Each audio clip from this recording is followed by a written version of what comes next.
तर आज होता नवरात्रीचा शेवटचा दिवस आणि तुम्ही बघू शकता या ठिकाणी मी लावलेलं धान्य किती छान असं अंकुरित झालेलं आहे. आणि आजच्या आपल्या केकची ऑर्डर होती ट्रफल केकची. तर या ठिकाणी मी 5 इंचचा टीन यूज करून या ठिकाणी केक बेक करून घेतला. त्याच्या प्रॉपर अशा 3 लेयर करून मग केक आयसिंग करायला घेतला. तर ट्रफल केक म्हटल्यावर मी गनाश अगोदरच बनवून ठेवलेलं.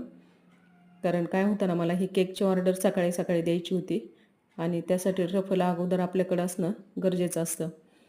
त्यानंतर ट्रफल स्प्रेड करून झाल्याच्यानंतर मग मी या ठिकाणी चोको चिप्स ॲड करून घेतले.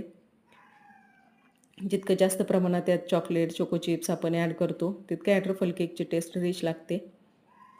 त्यानंतर मी दुसरी लेयर या ठिकाणी बनवून घेत आहे. तर तुम्ही बघू शकता किती स्मूथली असं ते गनाश त्यावर स्प्रेड होत आहे. आणि या गनाशची रेसिपी जर तुम्हाला हवी असेल तर तुम्ही नक्की कमेंट करा. त्या गनाशची रेसिपीसुद्धा मी लवकरच अपलोड करण्याचा प्रयत्न करेल. दुसरी layer he me step by step या प्रकारे त्यावर परत चोको चिप्स गनाश स्प्रेड करून फायनल आयसिंगला घेतलं. खरं तर याचं क्रम कोटिंग झाल्याच्यानंतर केक 15-20 मिनटासाठी फ्रीजमध्ये ठेवणं गरजेचं असतं.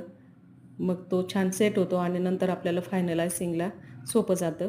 पण इतका वेळ नव्हता. कस्टमर लवकरच येणार होतं. बाहेरगावावरून येणार असल्यामुळे मलाही कस्टमरला तसं काही बोलता नाही आलं की ह्या वेळेला नका येऊ वगैरे.